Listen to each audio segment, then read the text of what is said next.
Hi student, कैसे हैं? जय हिंद, जय भारत। मैं विकास राव को स्वागत करता हूँ। बात करते हैं कुछ क्वेश्चन के बारे में जो आप लोग जानते होंगे। शरीर में मासिक क्रिया जो होता है हमारा, स्ट्रक्चर्स ऑफ मूवमेंट जिसे कहते हैं ब्लड का सेकुलर। तो बात करते हैं शरीर में विशेषता क्या है, हमारा मानव रक्त की विशेषता क्या है। और बीपीएससी के एग्जाम में शरीर से संबंधित कुछ क्वेश्चन पूछ ले तो मैं बता दूं, लड़कों में हड्डियों की संख्या याद रखिएगा 206 होता है, महिलाओं में हड्डियों की संख्या 205 होती है, जो बच्चा पैदा होता है उसमें हड्डियों की संख्या 350 होता है। तो बात करते हैं हम मानव रक्त की विशेषता क्या है। मानव रक्त की विशेषता क्या है कि मानव का जो ब्लड है उसकी विशेषता क्या है। रक्त एक ऐसी संयोजी ऊतक है जिसे कहते हैं हम ऊतक टिश्यूज। एक ब्लड जो एक टिश्यूज है हमारा, और मानव शरीर में रक्त जो है रक्त की मात्रा शरीर की भार का लगभग 7% होता है। यानी एक मानव में 7 से 8 लीटर खून पाया जाता है, याद रखिएगा। ब्लड की संग्रहित होता है 7 से 8 लीटर।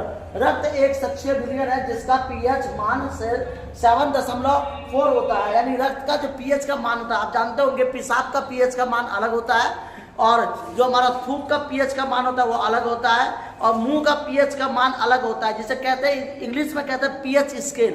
आप जानते होंगे रक्त का जो पीएच स्केल होता है वो 7.4 होता है मानव के 6 बिलियन।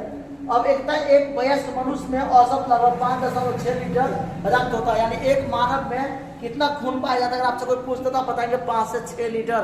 और बहुत से बहुत अगर पावरफुल आदमी है तो 7 लीटर खून पाया जाता है। और मैं बता दूं, रक्त को डोनेट करते रहना चाहिए। जितना आप ब्लड को डोनेट करते रहेंगे आपका खून बनता रहेगा। इसीलिए कहते हैं कि खून देने से कभी कम नहीं होता है। गरीबों को, विकलांगों को, अपंगों को, जो दिव्यांग बच्चे हैं उन सबको खून देते रहना चाहिए ताकि शरीर का ब्लड सर्कुलर सामान्य मात्रा में रहे। महिलाओं में पुरुषों की तुलना में 1.2 लीटर रक्त पाया जाता है। यानी कि महिलाओं में खून की संख्या कम होती है, पुरुषों में ज़्यादा होता है। महिलाएं का मासिक धर्म महीने महीने होता रहता है, जिसे महीनवारी कहते हैं, एमसी कहते हैं। वो उसके दौरान वो गंदा खून निकलता रहता है। बात करते रक्त 2 प्रकार के होते हैं, प्लाज्मा और रदुरामी। यानी कि आप जानते हो प्लाज्मा थेरेपी, ये भी एक खून का थक्का होता है हमारे शरीर में, जानते होंगे। और ये थक्का जो है खून की गति को बना के रखता है। और रुधिराणु मतलब होता है हमारा जो रुधिर से पाया जाता है ब्लड। जैसे अगर आम बात करें खून के तो आरबीसी और डब्ल्यूबीसी ये 2 होते हैं, रेड ब्लड सेल्स और व्हाइट ब्लड सेल्स। प्लाज्मा किसे कहते हैं? यह एक प्रकार का, तो आपसे पूछा जाता है कि प्लाज्मा किसे कहते हैं। यह एक प्रकार का आजीविका तरल भाग होता है।